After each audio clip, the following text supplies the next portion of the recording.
Okay. So my name is Pauline Tomlin, and I am playing the character of Ruby. She's the mother of Bella and the wife of Nathan.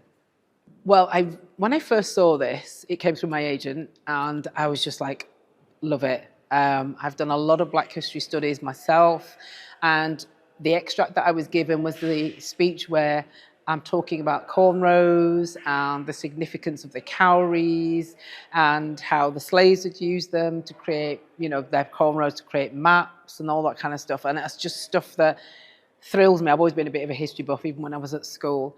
And I really wanted the part. So I did my tape, I did my best, I thought I'd done a good job, and then I didn't hear anything for the longest time. So as you do, you just assume, well, it went to somebody else. And then it was a really good few months afterwards, because I realised it was the end of last year, I think autumn, winter time, that I submitted the tape. And then more recently, it came back and said, they want to know your availability. And I was like, well, if they're asking availability, that means you either got it or you're down to one of two, and they're looking at who's convenient. And then next thing I know, they'd booked it through my agent, and I was just over the moon, because it's a story that anyone who is a deeply melanated person and who lives in diaspora, we have the epigenetic traumas that we carry. We have our own traumas that we deal with from being a minority in a world that centers itself as the center of everything. Every story, it's about, so we're always looked at being the other.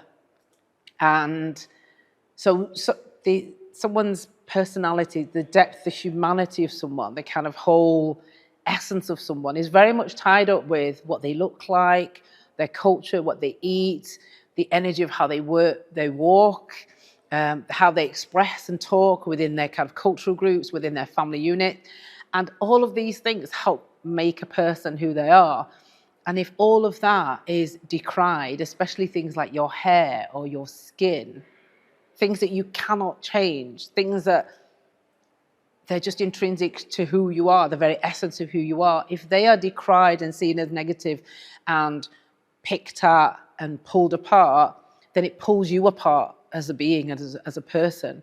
And the story is very powerful in the sense that it really, really talks about how hair and the perceptions of hair and the nature of how hair is perceived and treated and talked about can deeply, deeply affect how you express as a being in this world.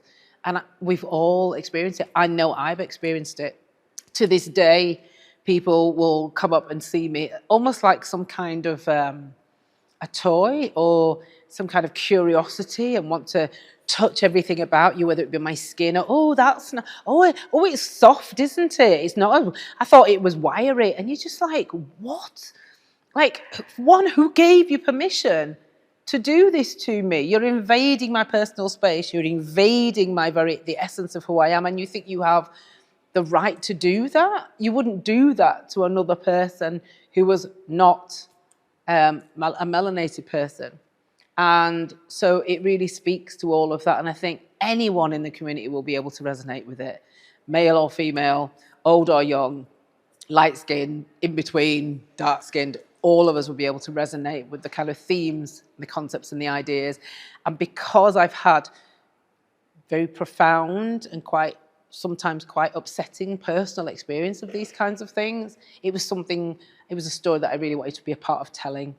And I'm really pleased to be here, because it's an amazing crew, and it's unusual to be with a crew that is predominantly black-skinned people.